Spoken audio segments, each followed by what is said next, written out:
A 3-set win for the Lafayette Leopards. They move to 2-2, and they win the home opener over St. Peter's. Sam Cooperman with you here for our post-match coverage from atop the Kirby Sports Center. Let's take a look at the highlights from this one. Set 1 was back and forth early on, but St. Peter's wasn't finishing. They weren't getting a lot of kills. Lafayette certainly was, and the Peacocks managed to find little opportunities like that, a little ace that doesn't go very far, ways to get themselves into the match and keep the set tight, but Lafayette would go on to win it 25-18. Here's set 2, and fairly similar story, but the runs were larger for Lafayette in that one, and St. Peter's felt a little further behind. Lafayette hit really well throughout this match. They had their highest hitting percentage in the second set when the Leopards went .333. St. Peter's did have some fun stuff like that.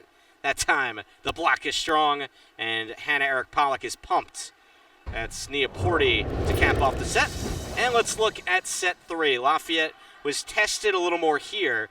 Hitting percentage was over 300 in each of the first two. They went down to 154 in the third, and there were a lot of fun aces in this set.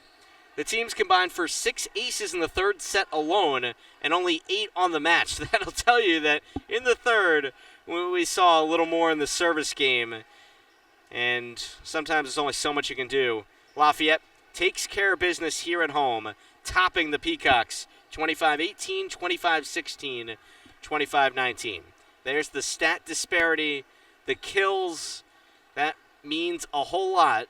Not just as far as naturally more points are going to come from that, it's just the types of swings you're getting and how in system you are. Lafayette cruises to victory in 3 sets here in the home opener. Well, we'll look at the leaders right here and see how stats figure into individuals. And for St. Peter's, Mackenzie Tucker, as a hitter, getting 7 digs. That's impressive work. Georgia Remmers with 4 kills. The kills were spread out for St. Peter's. Nobody with more than 4, but a whole bunch in the 2, 3, 4 range. Abby Neoporti, 1 shy of cracking double figures for Lafayette. And Carson Grace Toomer, didn't show her as much in those highlights, but she was spectacular finding ways to keep rallies alive and setting up her attackers and her blockers. Lafayette wins it in a 3-setter here from inside the Kirby Sports Center. I'm Sam Cooperman saying so long and good night from the Kirby Sports Center in Easton, Pennsylvania, where the final score is Lafayette 3, St. Peter's 0. All games airing on the ESPN networks are streaming live and archived on the ESPN app. This has been a presentation of ESPN.